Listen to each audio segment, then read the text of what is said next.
네, 이제 본격적으로 공인중개사법 2조가 정의한 6개의 용어의 정의에 대해서 공부를 하실 건데요. 이 6개의 용어는 하나하나 개념 파악도 중요하지만 6개 용어가 상호 유기적인 연관 관계를 가지고 있다고 했죠.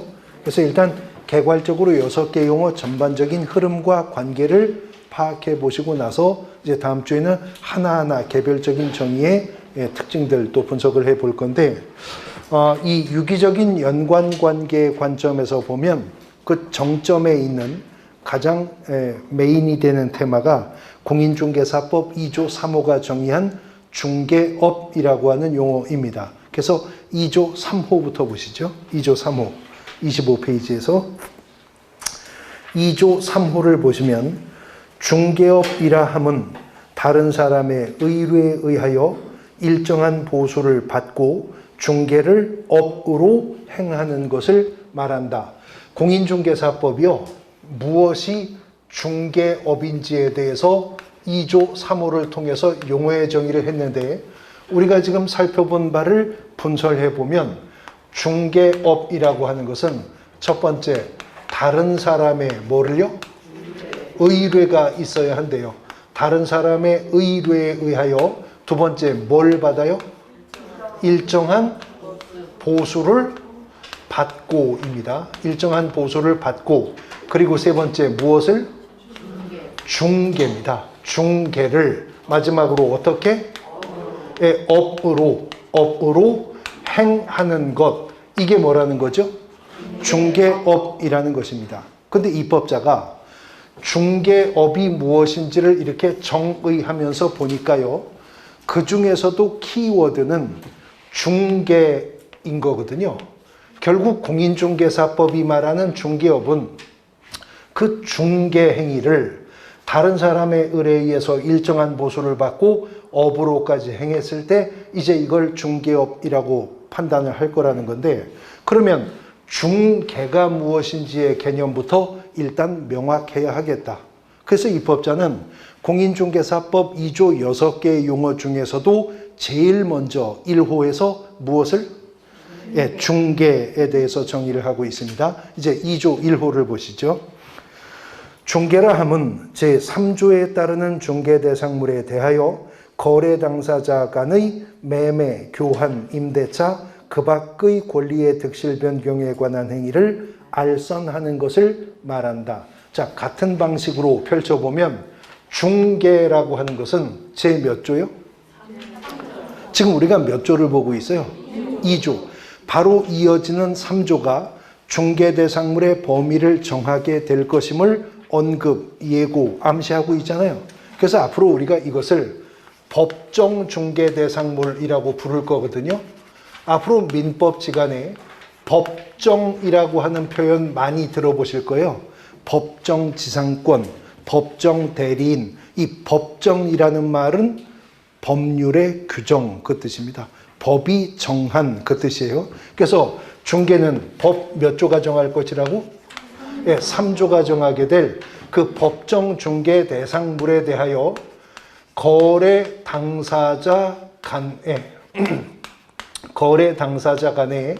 매매, 교환, 임대차, 그리고 여운을 남기죠. 매매, 교환, 임대차, 그 밖의 권리요.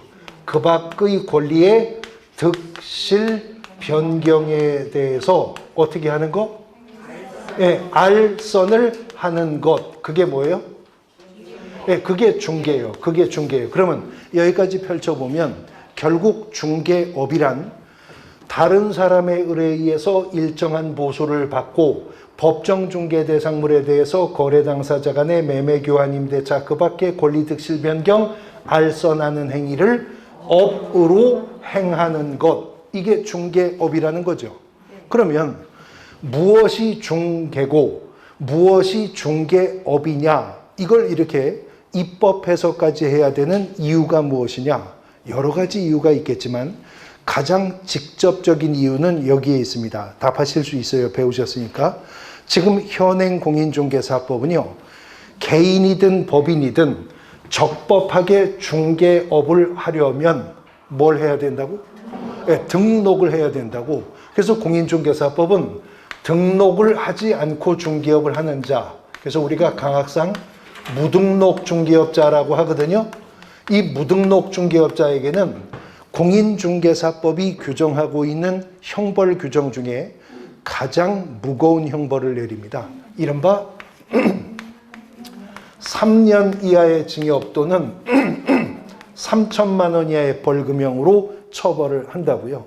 자, 그런데 어떤 자를 공인중개사법이 무등록 중개업자라고 판단해서 3년 이하의 징역 또는 3천만 원 이하의 벌금형을 처벌하려면 어떤 자가 말이에요. 무등록 상태에서 중개업이라는 행위를 한 자이어야 그 자에게 3년 이하의 징역 또는 3천만 원 이하의 벌금형을 가할 수가 있겠죠. 그러려면 입법자가 적법한 등록의 기준과 절차가 어떠한지를 입법하기 전에 일단 중개업이 무엇인지의 개념이 명확해야 할 거잖아요. 그러니까 공인중개사법이 다른 사람의 의뢰에 의해서, 두 번째 일정한 보수를 받고, 세 번째 이러한 중개 행위를, 네 번째 업으로 행하였다면, 이 네 가지 요건이 충족되는 행위를 했다면 그 사람은 뭘 한 것으로 판단하는 거예요? 중개업을 한 거예요. 근데 이 네 가지 요건이 모두 충족되는 행위를 등록하지 않은 상태에서 행했다면 이 자는 뭐가 돼요? 무등록 중개업자로서 3년 이하의 징역 또는 3천만 원 이하의 벌금형으로 처벌을 가할 것이다 라고 하는 겁니다. 자, 여기서 중개와 중개업의 관계를 보시면 중개는요, 중개업이 되기 위한 네 가지 요건 중에 하나임을 알 수가 있죠. 그러면 어떤 특정한 행위가 중개 행위이기는 한데 그러나 그 행위가 중개업이 아닐 수 있습니까? 그렇죠. 이 세 가지 요건을 충족하는 행위를 했는데 일정한 보수받은 사실이 없다면, 업으로 행하지 않았다면 그 행위는 중개 행위일 뿐이지 중개업은 아닐 수 있죠. 근데 어떤 행위가 중개업이었다고 평가가 되면서 그 행위가 중개가 아닐 수 있어요? 어떤 행위가 중개업이었다고 평가가 되는 행위인데 그 행위가 중개가 아닐 수 있냐고요? 그럴 수는 없는 겁니다. 마치 비유하자면 어떤 음식이요, 만두이기는 한데 만두국은 아닐 수 있나요?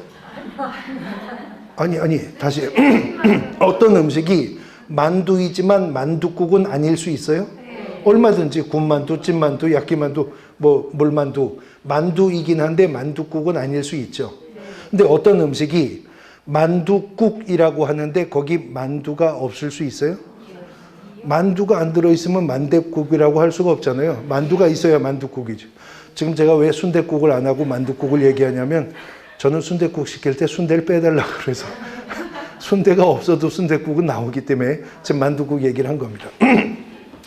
어떤 행위가 중개업이었다라고 판단되면서 그 행위가 중개가 아닐 수는 있어요. 중개가 아닐 수는 없죠. 그러나 어떤 행위가 중개이기는 하나 중개업은 아닐 수가 있다는 거죠. 그러면 개인이나 법인이나 중개를 적법하게 하려면 등록을 해야 됩니까? 아닙니다. 아니에요. 중개 행위는요, 공인중개사 자격증 없어도 중개사무소 개설 등록을 안 해도 중개는 누구나 할 수 있습니다. 그러나 중개업을 적법하게 행하기 위해서는 뭘 해야 된다고요? 등록을 해야 된다는 겁니다. 다시 질문합니다. 중개업을 적법하게 하려면 뭘 해야 된다고?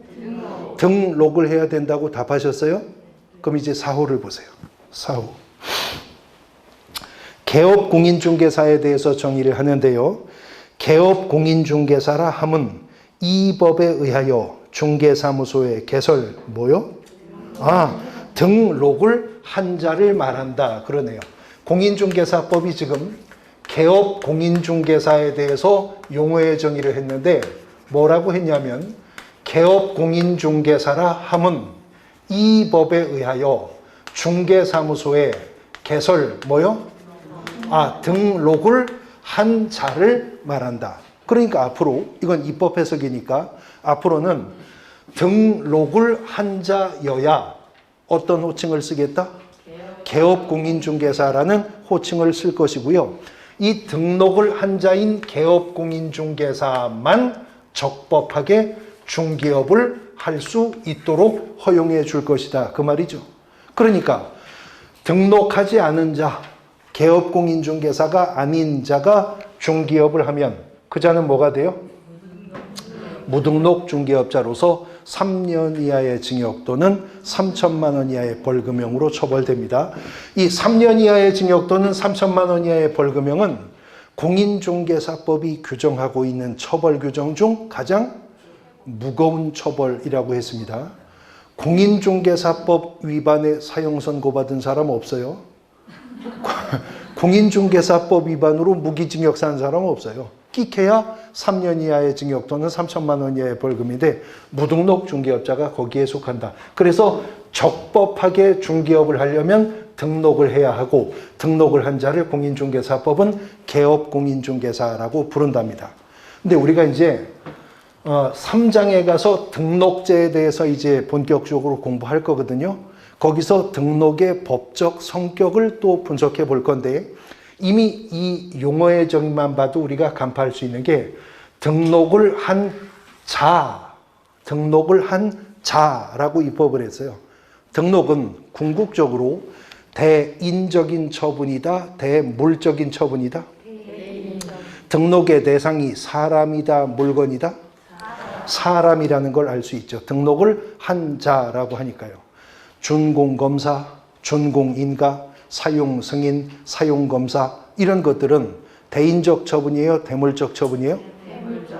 건축주 얼굴 보고 준공검사 하나요? 지어놓은 건물 보고 하는 거죠. 그건 대물적인 처분인데 이건 대인적인 처분이라는 것을 알 수가 있습니다. 그런데 법상의 힘을 일컬어서 민법에서 권리라고 하잖아요. 그런데 권리를 행사하는 주체가 있을 것이고 권리 행사의 대상이 되는 객체가 있을 것입니다. 권리의 주체가 뭐죠? 권리를 행사하는 주체. 사람입니다. 사람. 그러면 권리 행사의 대상인 객체. 물건이라고 하죠. 근데 민법은요, 권리의 객체인 물건을 양분을 해요. 어떻게? 동산과 부동산으로 나누는 겁니다. 그런데 권리의 주체가 뭐라고요? 사람이 권리의 주체이거든요. 그러면 법상으로는 오직 사람만 권리의 주체가 될까요? 그렇습니다. 오직 법에서는 사람만이 권리의 주체가 됩니다. 사람 아닌 것은 법상 어떤 권리도 없어요. 개도 고양이도 닭도 어떤 권리도 없고 법에서는 오직 사람만 권리의 주체가 되는데 문제는 법에서 말하는 권리의 주체의 사람 중에는요. 지금 이 강의를 진행하고 있는 저도 사람이고 수강하고 계신 여러분들도 사람이죠. 근데 우리 같은 사람 말이에요. 눈, 코, 입, 팔다리가 있고 혈액이 돌고 호흡을 하는 하나하나의 생물학적인 유기체로서의 사람이 있죠. 이걸 법에서는 자연인이라고 부릅니다. 근데 법에서는요, 그런 생물학적 유기체로서의 진짜 사람 말고 어떤 단체에게 법인격을 부여해서 권리와 의무의 주체로 인정하는 개념이 있습니다. 법상의 사람이다. 그래서 일컬어 법인이라고 한다고요. 그래서 권리의 주체라고 하는 사람은 법에서 말하는 사람은 자연인도 있고 법인도 있는 거예요. 근데 다시 민법은 이 법인을 특정한 목적을 위해서 모인 사람의 결집을 뭐라 그래요? 사단법인. 특정한 목적을 위해서 출연한 재산의 모임을 재단법인. 민법은 법인을 그렇게 구별하죠. 상법에서 영업을 목적으로 설립한 법인을 회사라고 하는 것이고요. 다 법인의 개념들인 것입니다. 그러면 지금 법에서 사람을 말하고 있잖아요. 그러면 법에서 말하고 있는 이 사람은 자연인일 수도 있고 법인일 수도 있죠. 그래서 개업공인중개사는 종별을 크게 양분해 보면 법인인 개업공인중개사도 있을 것이고 자연인인 개업공인중개사도 있겠죠. 그러니까 법인인 개업공인중개사는 중개 전문 주식회사 같은 것들 생각하시면 됩니다. 그 다음에 개인인 개업공인중개사도 있는데 문제는 개인인 개업공인중개사 중에서는 공인중개사 자격을 취득하고 중개사무소에 개설 등록을 필한 공인중개사인 개업공인중개사도 있는데요. 개인인 개업공인중개사 중에는 공인중개사 자격증 없어요. 사실은 등록도 한 적이 없어요. 근데 공인중개사법이 등록을 한 것으로 의제해서 개업공인중개사의 지위를 인정하는 분이 있거든요. 어떻게 그런 개념이 나오게 되었느냐? 오늘 첫 시간에 배우신 내용과 연결이 되는 건데 1983년에 지금의 공인중개사법이 부동산중개업법이라는 이름으로 제정될 때 부동산중개업법 제정과 함께 공인중개사 제도도 도입되었다. 기억하시죠? 그래서 84년에 부동산중개업법이 시행될 때만 해도 아직은 공인중개사 시험을 치르지도 않은 상태였었다. 그래서 85년 1회 시험, 86년 2회 시험, 87년 3회 시험, 88년 4회 공인중개사 시험까지 치르고 나서 1989년에 가서 이제부터는 앞으로는 공인중개사 자격증 가진 자만 중개업을 허가하겠다고 개정되었다. 여기까지 기억나시죠?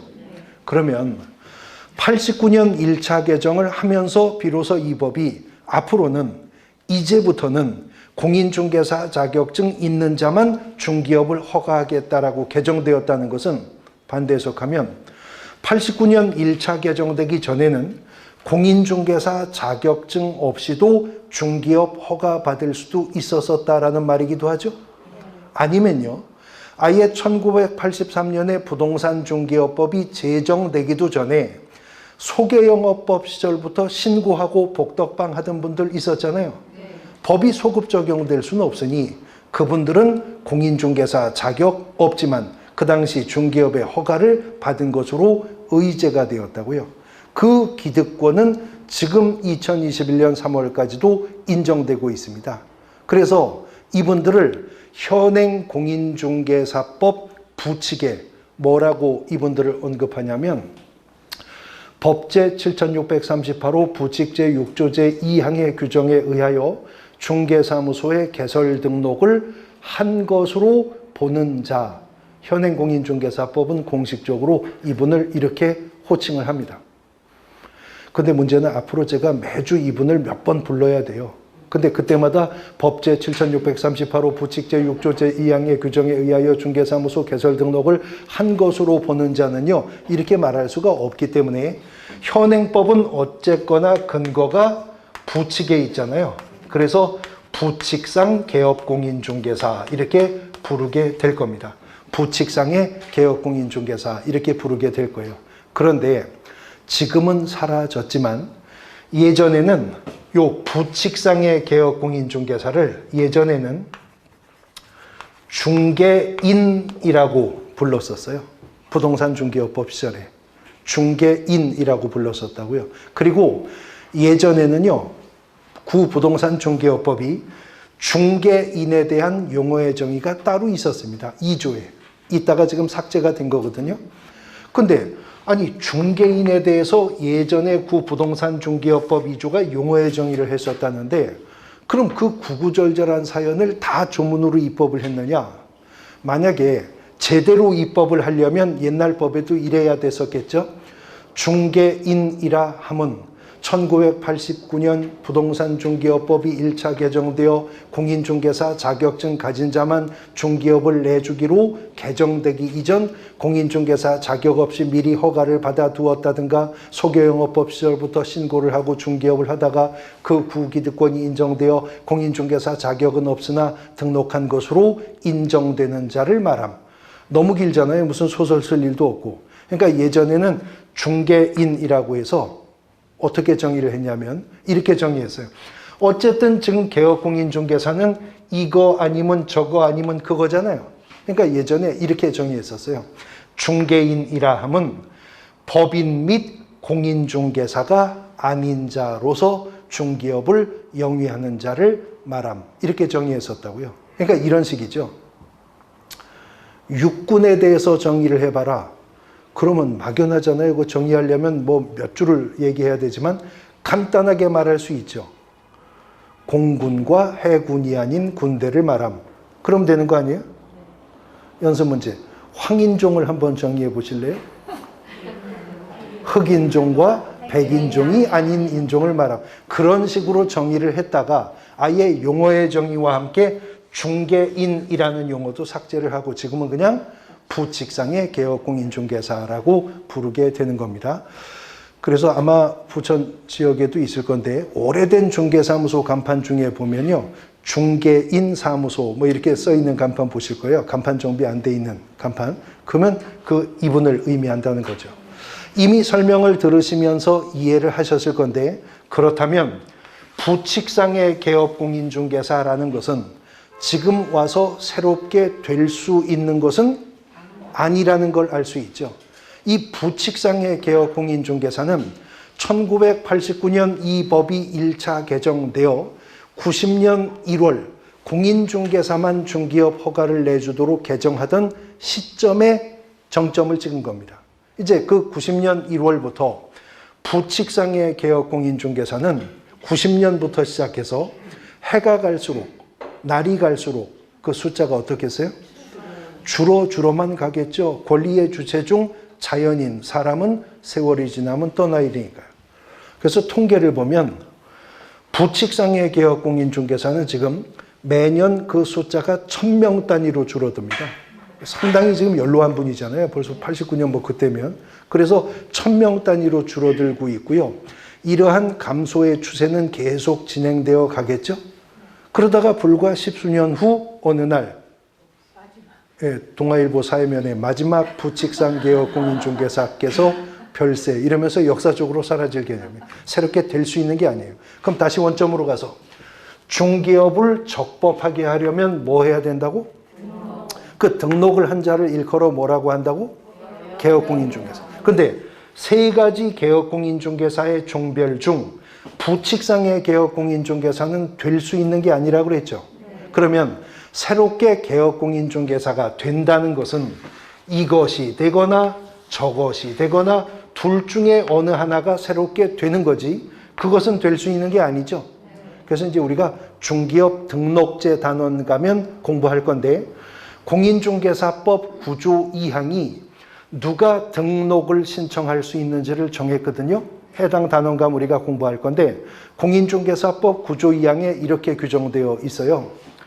법인 또는 공인중개사가 아닌 자는 중개사무소 개설 등록을 신청할 수 없다. 이 공인중개사법 9조 2항 조문입니다. 뒤에 가서 우리가 공부할 거예요. 그 말은 법인과 개인 중에서는 오직 누구만? 공인중개사만이 중개사무소 개설 등록을 할 수가 있다라고 하는 거죠. 그럼 우리는 법인이 아니고 개인이니까 우리와 같은 개인이 등록을 하기 위해서는 먼저 뭐가 있어야 돼요? 공인중개사 자격이 있어야죠. 그래서 공인중개사법은 2조 2호에서 공인중개사에 대해서 별도로 용어의 정의를 하고 있는 겁니다. 이제 2조 2호를 보실까요? 2조 2호. 공인중개사에 대해서 용어의 정의를 했는데 이 법에 의한 공인중개사 무엇을? 자격을 취득한 자를 말한다. 이 법에 의한 공인중개사 자격을 취득을 한 자, 그게 누구라고요? 공인중개사이고요. 등록을 한 자가 누구라고요? 개업공인중개사. 그러니까 발음상으로는 공인중개사, 개업공인중개사 그 말이 저 말 같고 저 말이 그 말 같지만 공인중개사법은 완전히 의미를 구분했습니다. 자격을 취득한 자를 뭐라고 해요? 공인중개사. 등록을 한 자를 말할 때는 개업공인중개사. 그러면 이 말 공인중개사인 개업공인중개사라고 말하면 공인중개사, 개업공인중개사 이 법이 다 용어의 정의를 했으니까 공인중개사인 개업공인중개사라고 하면 자격을 취득한 후 뭐를? 등록까지 한 자를 공인중개사인 개업공인중개사라고 부르는 겁니다. 그러면 대한민국에 공인중개사가 있는데요. 40만 명이 넘습니다. 50만 명 바라보고 있죠. 그런데 공인중개사 중에서 공인중개사인 개업공인중개사 한 10만 명 정도밖에 안 돼요. 중개사무소 개설 등록을 하여서 현업에서 중기업을 하고 있는 분들은 한 10만 명 정도 됩니다. 공인중개사 중에 공인중개사인 개업공인중개사는 한 10만 명밖에 없고요. 공인중개사 자격증은 가지고 있는데 현업에서 중기업에 종사하지 않고 있는 분들, 그러니까 장롱면허라고 하죠. 이분들이 한 10만 명 넘고요. 근데 이런 분들이 있어요. 공인중개사 자격을 취득하고 현업에서 중기업에 종사하고 있는데요.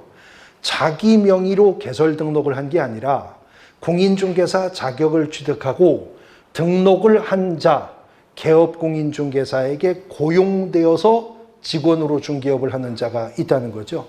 개업공인중개사에게 소속이 되어 있는 공인중개사라고 해서 그 자를 소속 공인중개사라고 하고 공인중개사법 2조 5호는 소속 공인중개사에 대해서 정의를 하고 있는 겁니다. 확인합니다. 2조 5호. 소속 공인중개사라 함은 개업공인중개사에 소속된 공인중개사 괄호는 일단 생략하고 로서 중개 업무를 수행하거나 개업공인중개사의 중개 업무를 보조하는 자를 말한다. 자, 그대로 옮겨보죠. 소속 공인중개사라 함은 개업공인중개사에게 소속이 된 공인중개사 뭐래요? 로서. 예, 공인중개사로서 중개 업무를 어떻게? 수행하거나 개업공인중개사의 중개 업무를 보조하는 자를 말한다. 이렇게 정의를 했습니다.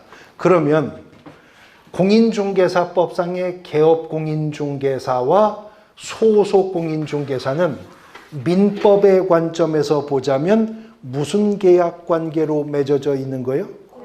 고용계약관계죠. 그래서 민법상 고용계약관계 속에서 사용자 지위에 있는 자가 개업공인중개사, 피용자 지위에 있는 자가 소속공인중개사. 그냥 우리 일상생활로 말하면 개업공인중개사가 사장이고요. 소속공인중개사는 그 직원인 겁니다. 그 직원.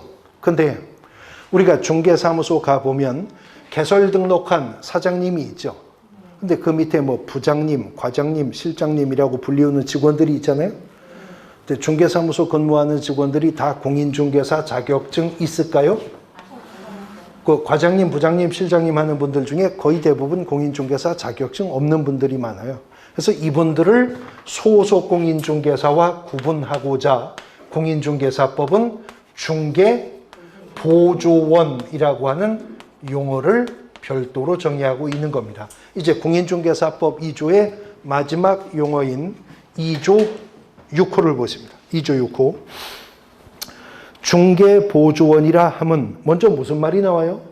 공인중개사가 아닌 자로서 개업공인중개사에 소속되어 중개대상물에 대한 현장 안내 및 일반 서무 등 개업공인중개사의 중개 업무와 관련된 무슨 업무?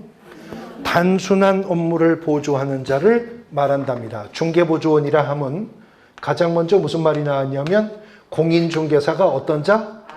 아닌 자요. 아닌 자로서 개업공인중개사에게 소속이 되어 현장 안내 및 일반 서무 등 개업공인중개사의 중개 업무와 관련한 어떤 업무?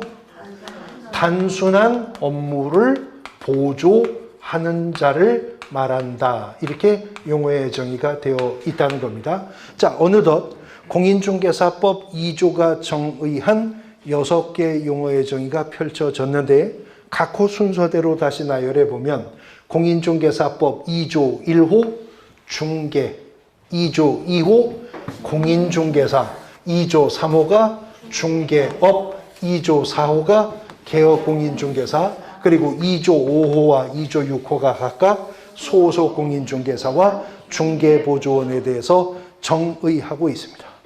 공인중개사법 2조는 이렇게 6개의 용어를 정의하고 있고, 이 6개의 용어는 상호 이런 유기적인 연관관계를 가지고 있다는 거죠. 자, 근데 공인중개사법이요, 별도로 용어의 정의, 입법 해석을 하지는 않았지만 앞으로 공인중개사법 조문 속에서 등장할 몇 가지 용어들이 있거든요. 그 용어의 개념을 지금 용어의 정의를 공부하면서 함께 살펴볼 건데, 지금 공인중개사법 2조 5호가 소속공인중개사, 공인중개사법 2조 6호가 중개보조원에 대해서 정의를 했는데요. 양자는 비교해 보면 용어의 정의상으로만으로도 이동점이 발견됩니다. 공통점도 있고요, 차이점도 있어요. 먼저 결정적인 차이점은 소속공인중개사와 중개보조원은 결정적 차이점이 공인중개사로서 공인중개사가 아닌 자로서 자격증 소지 유무로 양분이 되고 있구나 하는 거 알 수 있죠. 그 다음 두 번째는 공인중개사 자격증이 있는 소속공인중개사는 단순히 개업공인중개사의 업무를 보조만 할 수 있는 것이 아니라 소속공인중개사가 주도적으로 업무를 어떻게? 수행도 할 수가 있답니다. 수행도. 근데 자격증이 없는 중개보조원은요, 업무 수행은커녕 보조도요, 무슨 보조만? 단순한 업무만 보조할 수 있다는 점에서 차이가 있네요. 그러나 두 사람은 다르기만 한 것이 아닌 것이, 소속공인중개사든 중개보조원이든 개업공인중개사에게 소속되어 있는 자라는 점이 같죠. 민법상 고용계약 관계 속에서 개업공인중개사를 사용자로 하는 개업공인중개사의 피용자 신분에 있는 자들이라는 점 같죠. 그 다음에 소속공인중개사든 중개보조원이든 개업공인중개사의 업무를 보조하는 자라는 점도 같잖아요. 예, 그래서 공인중개사법이 간결한 입법을 위해서 때로는 공인중개사법 어딘가에는 소속공인중개사와 중개보조원 구별 없이 공통 적용되는 사항들도 입법이 될 거 아니에요? 이때 소속공인중개사 및 중개보조원은 어떻게 해야 된다. 이렇게 하면 문장의 주어가 너무 길어지기 때문에 간결한 입법을 위해서 공인중개사법이 2조에서 별도로 용어의 정의를 하고 있지는 않지만, 앞으로 공인중개사법은 소속공인중개사와 중개보조원을 통칭하여 표현할 때 2조가 용어의 정의를 하고 있지는 않지만 고용인이라고 하는 표현을 쓸 겁니다. 그러니까 앞으로 고용인이라고 하는 표현이 나오면 소속공인중개사와 중개보조원을 통칭해서 부르고 있구나, 이렇게 생각하시면 돼요. 그러면 공인중개사법이 2조에서 고용인에 대해서 별도로 용어의 정의를 하고 있진 않다 하더라도 소속공인중개사와 중개보조원을 통칭하여 이 법이 고용인이라고 부른다고 하니 고용인에 대한 용어의 정의 우리가 할 수 있죠. 고용인이란 개업공인중개사에게 소속되어 개업공인중개사 중개 업무를 보조하는 자가 고용인인 거예요. 그런데 고용인 중에는 공인중개사 자격증이 있는 고용인도 있고 없는 고용인도 있어. 자격증 있는 고용인을 일컬어 소속공인중개사, 자격증 없는 고용인을 일컬어 중개보조원이라 하는데, 이 구별의 기준은 공인중개사로서 공인중개사가 아닌 자로서 자격증 소지 유무로 단순 양분되는 거기 때문에 고용인은 이거 아니면 저거고 저거 아니면 이건 거인 겁니다. 자격증은 있거나 없거나 둘 중에 하나일 뿐이기 때문에 그런 것이죠. 그러니까 고용인이라고 하는 전체 집합은 소속공인중개사와 중개보조원이라는 두 개의 부분 집합으로 구성되었는데, 고용인이라고 하는 전체 집합에서 소속공인중개사와 중개보조원이라는 두 부분 집합을 제하게 되면 별도의 여집합이 발생하지는 않는다. 그 말입니다. 집합의 관계로 말을 하면. 내용 이해되시나요? 이해되세요? 됐는지 확인해 볼게요. 대답하십시오. 중개보조원이 아닌 고용인은 모두 소속공인중개사이다. OX?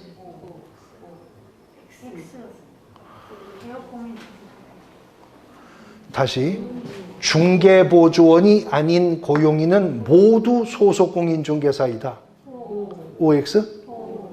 오죠. 아니 고용인은 이거 아니면 저거고 저거 아니면 이거라니까요. 소속공인중개사가 아닌 고용인은 모두 중개보조원이다. 오죠. 중개보조원은 모두 고용인이다. 네. 아, 오죠. 이게 어렵나? 안 어렵나? 쉬운 문제 하고 다시 갈까요, 그러면? 사람은 남자와 여자가 있죠? 자, 남자가 아닌 사람은 모두 여자다. 그렇잖아요. 여자가 아닌 사람은 모두 남자다. 그렇잖아요. 여자는 모두 사람이다. 여자도 사람이에요? 옛날에 돌아가신 할머니가 늘 저한테 여자가 사람이냐 그러셨는데 여자는 모두 사람이다. 그렇죠. 그러니까 소속공인중개사가 아닌 고용인은 중개보조원, 중개보조원이 아닌 고용인은 소속공인중개사. 자격증은 있거나 없거나이기 때문에 고용인은 이거 아니면 저거 둘 중에 하나라는 것입니다. 자, 그러면 여러분들이 올해 공인중개사 시험 준비를 하시는데 용돈이 필요하셔서요. 올해 6월이나 7월이나 9월쯤에 중개사무소 알바로 취업하실 수 있죠. 그때 올 6, 7월경에 소속공인중개사로 가실 수 있어요? 없습니다. 10월은 돼야 시험이 볼 거고 빨라야 올 연말은 돼야 자격증을 받을 것이기 때문에 만약에 올해 여러분들이 중개사무소 취직하시면 뭐로 가는 거예요? 중개보조원으로 가는 거죠. 공인중개사가 아닌 자로 개업공인중개사에게 소속이 되는 것이니까요. 그런데 여러분들이 내년 3, 4월경에 다른 개업공인중개사에게 고용될 때 중개보조원 하실 수 있나요? 네. 아니 잘 생각해 보시고 자기 믿음대로 대답하세요. 내년 3, 4월쯤에 여러분들이 중개보조원 하실 수 있어요? 없어요. 왜요? 올해는 합격할 거거든요. 올해는 합격할 거기 때문에 내년부터는 중개사무소 가시면 뭐로 가는 거예요? 소속공인중개사로 가는 거예요. 지금 공인중개사 자격을 써먹고 안 써먹고가 아니라 이 법은 공인중개사로서 공인중개사가 아닌 자로서 자격증 유무로 양자를 나누는 거니까 내년부터는 여러분들이 중개사무소 취직을 하셔도 뭐로 가는 겁니까? 소속공인중개사로 가는 거지 중개보조원으로 가는 건 아니라는 거죠. 물론 내년에도 여러분들이 중개보조원을 할 수 있는 길이 있어요. 아주 불가능한 거 아니에요. 할 수 있어요. 어떻게 하면? 올해 떨어지면 내년에도 중개보조원밖에 못하죠. 그러나 올해 합격하실 거기 때문에 내년부터는 중개사무소에 고용되어도 소속공인중개사로 가게 될 것이다 라고 하는 겁니다. 자, 다시 중개로 돌아와서 중개는 법정 중개 대상물에 대해서 거래 당사자 간의 매매, 교환, 임대차, 그 밖의 권리의 득실 변경을 알선하는 것을 말한다라고 했잖아요. 자, 그런데요. 예를 들어서 A라고 하는 자가 소유하고 있는 일동의 건물을 A가 매도하고자 집을 팔려고 개업공인중개사의 조력을 받고자 한답니다. 그래서 A가 B라고 하는 개업공인중개사를 찾아가 가지고요. 나 무슨 동 몇 번지에 단독주택을 하나 가지고 있는데 이거 얼마 정도 받으면 팔 생각이 있으니 살 사람을 좀 소개해서 이 집을 팔게 해달라 이렇게 부탁할 수 있죠. 여기에 대해서 비개업공인중개사가 승낙해야 됩니까? 아니에요. 예를 들어서 A가 내가 5억 6천에 이 집을 팔고 싶으니 살 사람을 소개해달라 부탁했는데 전문 자격사인 비개업공인중개사가 보니까 5억 6천은커녕 4억도 못 받을 집을 지금 5억 6천에 팔겠다. 그러면 비개업공인중개사가 아니 4억 받기도 힘든 집을 무슨 5억 6천에 5억 6천 그 금액으로는 거래 안 됩니다. 나 그 물건 못 맞습니다. 안 할 수 있는 거죠. 그러면 지금 5억 6천에 팔겠다고 했는데 비개업공인중개사가 잘만 조정하면 5억 6천에 거래가 될 것 같아요. 그러면 비개업공인중개사가 예, 그 가격에 그 물건 살 사람 제가 소개해 보겠습니다. 그러면 청약과 승낙의 의사가 합치되어 뭐가 발생하죠? 계약이라는 게 발생하죠. 민법이 말하는 계약은 청약과 승낙의 자유로운 의사에 합치잖아요. 이러한 계약을 공인중개사법이 일컬어서 중개계약이라고 부르는 거예요. 그러면 중개계약의 일방 당사자는 적법한 중개계약이라면 중개사무소 개설, 등록을 한 자, 개업공인중개사이어야 하겠죠. 요 개업공인중개사와 중개계약을 체결한 타방 당사자 있잖아요. 요 타방 당사자를 공인중개사법 2조가 용어의 정의를 하고 있지는 않지만 의뢰인이라고 부를 겁니다. 그러니까 앞으로 의뢰인이라는 단어가 공인중개사법에 등장하면 개업공인중개사와 중개계약을 체결한 계약 체결의 타방 당사자를 생각하시면 되는데 굳이 공인중개사법 2조 입법 해석에서 이 의뢰인의 흔적을 찾아보면요. 아까 중개업의 용어의 정의를 할 때 출발이 중개업이란 다른 사람의 의뢰에 의하여 이렇게 출발했죠. 개업공인중개사에게 의뢰한 그 다른 사람 말이에요. 이 다른 사람을 공인중개사법이 뭐라고 불러요?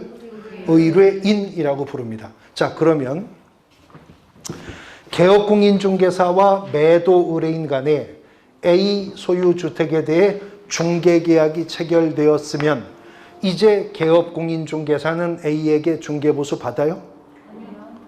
네? 중개계약이 체결되었다면 B는 A한테 복비 받냐고요? 아직 못 받아요. 어떻게 해야 받아요? 팔아줘야 받죠. 그러면 이제 비개업공인중개사는 중개활동을 통해 A가 요구하는 가격에 저 집을 사겠다는 사람을 찾아야 되겠죠. 그리고 그자 매수 의사를 보이는 그자와 개업공인중개사가 중개계약을 체결하겠죠. 그러면 C도 비개업공인중개사의 뭐가 돼요? 의뢰인이 되는 겁니다. 의뢰인이 되는 거예요. 그래서 매도 의뢰인 A와 매수 의뢰인 C 간에 비개업공인중개사의 중개로 계약이 체결되면 부동산 무슨 계약? 예, 매매 계약이라고 하는 계약이 체결될 거 아니에요? 근데 이번에는요. A가 비개업공인중개사를 찾아가서 뭐라 그랬냐면 우리 집에 방이 하나 지금 남는데 이거 보증금 몇 천만 원에 월세 몇십만 원으로 세를 놓고 싶으니 세입자를 좀 찾아주십시오. 이렇게 의뢰할 수 있죠. 그러면 오늘은 A가 건물에 무엇을 의뢰했죠? 그러니까 임대차 중에 세를 놓겠다니까 세를 놓겠다니까 임대를 의뢰했죠. 임대를 의뢰했어요. 그러면 개업공인중개사는 이쪽에서 누구? 임차 의뢰인을 찾아서 이제 비개업공인중개사의 중개로 임대 의뢰인 A와 임차 의뢰인 C 간의 계약이 체결되면 무슨 계약? 네, 임대차 계약이라고 하는 게 체결이 될 겁니다. 그런데 공인중개사법이 중개는 법정 중개 대상물에 대해서 매매, 교환, 임대차만 알선하는 거라고 안 하고 그 밖의 권리의 득실 변경을 알선하는 것이라고 했거든요. 이제 우리가 다음 주에는 그러면 그 밖의 권리가 어떤 것들이 있는지를 펼쳐볼 건데 이 그 밖의 권리에는 저당권 설정 계약도 포함이 될 겁니다. 그거 다음 주에 공부할 거예요. 근데 지금 제가 일정한 법칙에 의해서 의뢰인들을 줄 세우게 하고 있는데 저당권 설정 계약이 체결되려면 저당권 설정 의뢰인과 저당권자 의뢰인이 서야 되겠죠. 그러면 이쪽은 어떤 의뢰인이요? 네, 저당권 설정 의뢰인이 나오고 저쪽은 저당권자 의뢰인이 나와서 저당권 설정 계약을 지상권 설정 의뢰인과 지상권자 의뢰인 사이에 지상권 설정 계약이 이렇게 체결될 거잖아요. 전세권 설정 의뢰인과 전세권자 의뢰인 사이에 전세권 설정 계약이 이렇게 체결될 거잖아요. 그런데 이 중에 이쪽 의뢰인들이요. 이쪽 의뢰인들을 보면 중개 대상물을 기준으로 봤을 때 중개 대상물의 특정한 권리를 넘겨주려고 하는 의뢰인이에요. 매도 의뢰인이면 이 중개 대상물의 소유권을 넘겨주려고 하죠. 집값 받고. 임대 의뢰인이라면 건물의 전부 또는 일부를 목적물로 사용 수익할 권리를 넘겨주려고 하죠. 보증금이나 월차임을 받고.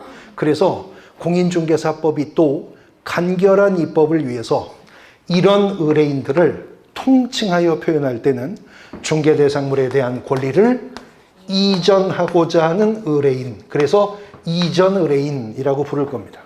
그 다음에 이쪽 의뢰인들은요, 중개대상물을 기준으로 말하면 중개대상물의 소유권을, 임차권을, 저당권을 취득하려고 하죠.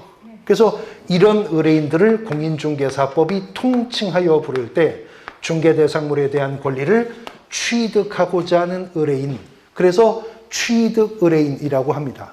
그리고요, 이러한 이전 의뢰인과 취득 의뢰인 간에 체결되는 이 매매계약, 교환계약, 임대차계약, 무슨권 설정계약, 무슨권 이전계약, 이런 계약이죠. 이런 계약을 공인중개사법이 통칭하여 거래계약이라고 부를 것입니다. 거래계약. 자, 지금 드린 설명을 거꾸로 설명하면 이 말이죠. 이전 의뢰인이 매도 의뢰인이었고 취득 의뢰인이 매수 의뢰인이었다면 그 거래계약의 내용은 매매계약인 것이고, 이전 의뢰인이 임대 의뢰인이었고 취득 의뢰인이 임차 의뢰인이었다면 그 거래계약의 내용은 임대차 계약이었고, 이전 의뢰인이 저당권 설정 의뢰인이고 취득 의뢰인이 저당권자 의뢰인이면 그 거래계약의 내용은 저당권 설정 계약이 되는 겁니다. 자, 그러면 공인중개사법에서 지금 중개계약이라고 하는 계약과 거래계약이라고 하는 개념에 도달하게 되었는데요. 중개계약이라고 하는 계약은요, 언제나 계약의 당사자가 누구와 누구죠? 중개계약이라는 계약의 당사자는 개업공인중개사와 의뢰인, 개업공인중개사와 의뢰인 간에 체결되는 계약이 중개계약이죠. 근데 거래계약이라는 계약의 당사자는 누구예요? 매도인과 매수인, 임대인과 임차인, 무슨권 설정자와 무슨권자가 되는 거잖아요. 그러니까 공인중개사법 2조 1호가 중개라 함은 법정 중개 대상물에 대하여 누구요? 거래 당사자 간에, 즉 이전 의뢰인과 취득 의뢰인 간에 매매, 교환, 임대차 그 밖의 권리 득실 변경을 어떻게 하는 것? 알선을 하는 것입니다. 그러면 비개업공인중개사의 중개로 매도 의뢰인과 매수 의뢰인 간에 매매 계약이 체결되었답니다. 그러면 뒤에서 이제 우리가 공부할 건데 비개업공인중개사가 매매계약서 작성해 주겠죠? 매매계약서 작성해야 돼요, B가. 근데 매도인이 누구예요? 지금 이 그림에서 A예요. 그 다음에 매수인이 누구예요? 네, C예요. 그래서 매매계약은 누구와 누가 체결되는 계약이에요? A와 C가 매매계약을 체결했다고요. 그러면 B는 뭐 했죠? B는 A와 C 간의 매매계약, 교환계약, 임대차계약, 무슨권 설정계약, 무슨권 이전계약이라는 거래계약 체결이 법률 행위가 성사될 수 있도록 보조하고 조력하는 사실행위를 했지만 거래계약 체결은 B가 한 게 아니고 A씨가 한 거죠. A와 C가 법률 행위를 성사할 수 있도록 보조하고 조력하는 그 사실행위를 두 글자로 축약해서 알선이라고 말한 겁니다. 알선이라고 말한 겁니다. 여기서 중개와 앞으로 민법에서 공부하실 대리라는 제도의 결정적인 차이점이 나와요. 자, 이번에는요. A씨가 자기가 소유하고 있는 건물을 매도하고자 합니다. 그래서 A가 자기가 소유하고 있는 건물을 매도하기 위해서 이른바 숙권행위를 통해서 B라고 하는 자에게 건물을 처분할 권한을 위임해 줬대요. 그러면 민법에서 A를 본인이라고 하고 B를 대리인이라고 부르잖아요. 그러면 A로부터 건물을 처분할 권한을 위임받은 B는 이제 그 A가 팔겠다는 가격에 집을 살 사람을 찾아야 되겠죠. 이자를 대리관계에서 상대방이라고 합니다. 그래서 상대방과의 법률 행위를 통해 그 소유권은 A에게서 C에게로, 건물의 매각 대금은 C에게서 A에게로 넘어가는 거죠. 이게 대리의 삼면관계라는 거잖아요. 그러면 자, 이런 대리계약에서 매매계약서가 작성이 된다면 매도인과 매수인이 있을 건데요. 매수인이 누굽니까? C입니다. C. 그러면 매도인은 누구예요? 네. 자, 지금 매매계약서 쓸 건데 매도인은 C 맞죠? 매도인은 누구냐고요? 그렇죠. 매도인은 지금 C가 누구와 법률 행위를 했어요? 아니요. C는 A를 본 적도 없어요. 계약할 때. C는 누구와 매매계약을 체결했어요? B와 매매계약을 체결했는데 B와 한 법률 행위의 효과가 A에게 가는 거잖아요. 그러니까 현명주의에 의해서 매도인은 A의 대리인 B라고 적어야죠. 그러면 C, B 간의 법률 행위를 통해서 A, C 간의 효과가 생기는 거죠. 지금 대리인은요, 본인을 위하여 상대방과 대리인이 직접 법률 행위를 하죠. 그러나 중개는요, 매매계약이든 교환계약이든 임대차 계약이든 무슨권 설정 계약이든 이전 계약이든 이 법률 행위는 누가 해요? 거래 당사자가 하는 거예요. 매도인과 매수인이, 임대인과 임차인이, 이전 의뢰인과 취득 의뢰인이 하는데 그들이 그러한 법률 행위를 성사할 수 있도록 보조하고 조력하는 행위가 바로 알선이라고 하는 행위라는 겁니다. 자, 공인중개사법이 이전 의뢰인이라 하면, 취득 의뢰인이라 하면, 중개계약이라 하면, 거래계약이라 하면, 고용인이라 하면 이런 용어의 정의는 없죠. 그러나 이런 용어들이 어떤 용법으로 사용되고 있는지 개념 이해하실 수 있는 거죠. 이제 다음 주에는 중개와 중기업의 구체적인 개념들을 다시 파고 들어가서 펼쳐보면서 이어지는 3조 중개대상물의 범위와 함께 연결해 보도록 할 겁니다. 오늘 수업은 여기까지 하겠습니다. 수고하셨습니다.